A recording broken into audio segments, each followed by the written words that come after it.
اسکندر کا شمار پوری تاریخ میں موجود 10 بڑے فاتح میں ہوتا ہے۔ اس نے یونانی فرہنگ اور تمدن کو ساری دنیا میں پھیلایا۔ جب اسکندر کے والد کو قتل کیا گیا تو اسکندر اپنے والد کی جگہ تخت پر بیٹھ گیا اور بادشاہ بن گیا۔ جس ملک کا وہ بادشاہ بنا وہ ملک بہت طاقتور ملک تھا اور جنگی ساز و سامان سے آراستہ تھا۔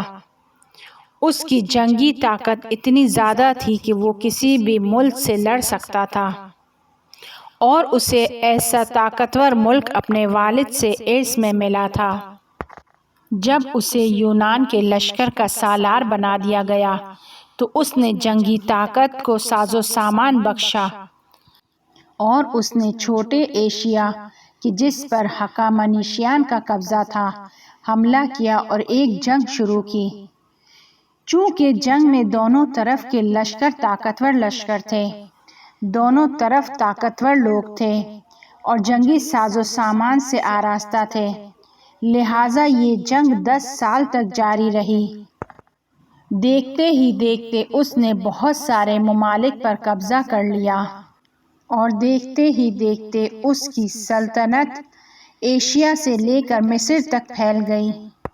بہت سارے ممالک کے جس پر اس نے قبضہ کیا اس کا نیا نام رکھا اور اس کے نام میں اپنا نام اسکندر ضرور شامل کیا، اور جس ملک کا وہ اصلی بادشاہ تھا اسے اسکندریہ کے نام سے یاد کیا جاتا ہے۔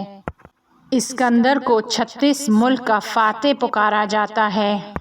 اسکندر نے اپنے ملک اسکندریہ میں یہودیوں کو رہنے کی اجازت دی، اور اس کے بعد وہ بابل چلا گیا اور وہاں پر اسے شاہ جہان کا خطاب دیا گیا۔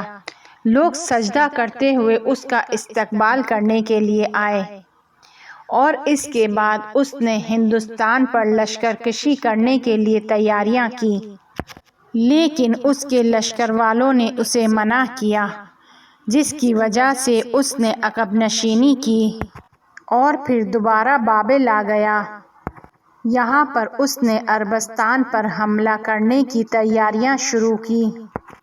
تیاریاں اپنے اوج پر پہنچ چکی تھیں اور وہ چاہتا تھا کہ عربستان پر حملہ کرے، لیکن عربستان کے لیے روانہ ہونے سے کچھ مہینے پہلے موت کے فرشتے نے اسے اپنی آغوش میں لے لیا۔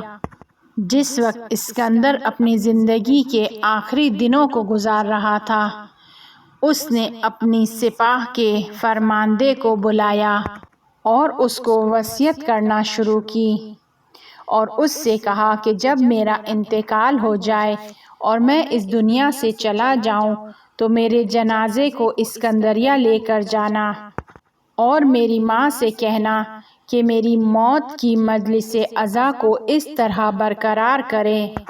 میری ماں سے کہنا کہ تمام لوگوں میں یہ اعلان کریں کہ کھانا کھانے کے لیے ہمارے گھر پر تشریف لائیں، صرف وہ لوگ نہ آئیں کہ جس کا کوئی عزیز یا دوست اس دنیا سے چلا گیا ہو، یعنی تازہ عزادار ہو، اور جو لوگ میری مجلس میں آئیں وہ خوشی خوشی آئیں اور شرکت کریں۔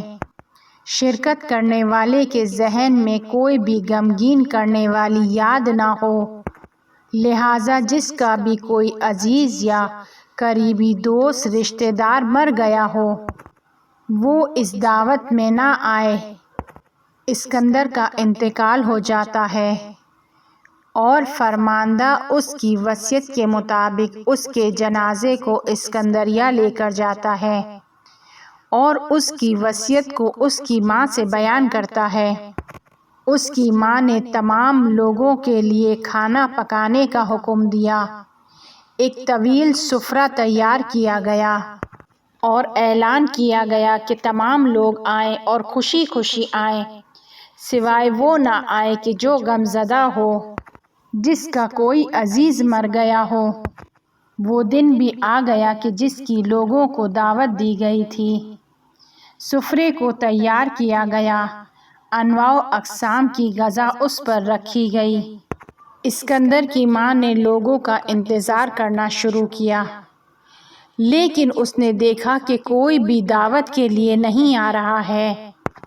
ایک شخص بھی دعوت کھانے کے لیے نہیں آیا۔ اسکندر کی ماں بہت حیران ہو جاتی ہے اور کہتی ہے کہ جاؤ لوگوں سے جا کر پوچھو کہ وہ لوگ کیوں نہیں آ رہے ہیں۔ تو لوگوں نے جواب دیا کہ آپ نے خود ہی تو کہا تھا کہ جس کا کوئی دوست اور عزیز مر گیا ہو وہ اس دعوت میں شرکت نہ کرے۔ لیکن کوئی بھی اس ملک میں ایسا شخص نہیں ہے کہ جسے اسکندر کی موت کا دکھ نہ ہو۔ اس کی والدہ اپنے بیٹے کے پیغام کو سمجھ گئی اور کہنے لگی کہ میرے بیٹے نے مجھے بہترین انداز میں تعزیت عرض کی ہے۔ اب مجھے سکون آ گیا ہے۔ اتنے سارے ملکوں کا مالک، اتنی طاقت رکھنے والا شخص، بہت زیادہ مال و دولت کا مالک، لیکن انجام کیا ہوا؟ سب کچھ اس دنیا میں رہ جائے گا اور انسان صرف اپنے اعمال کے ساتھ جائے گا۔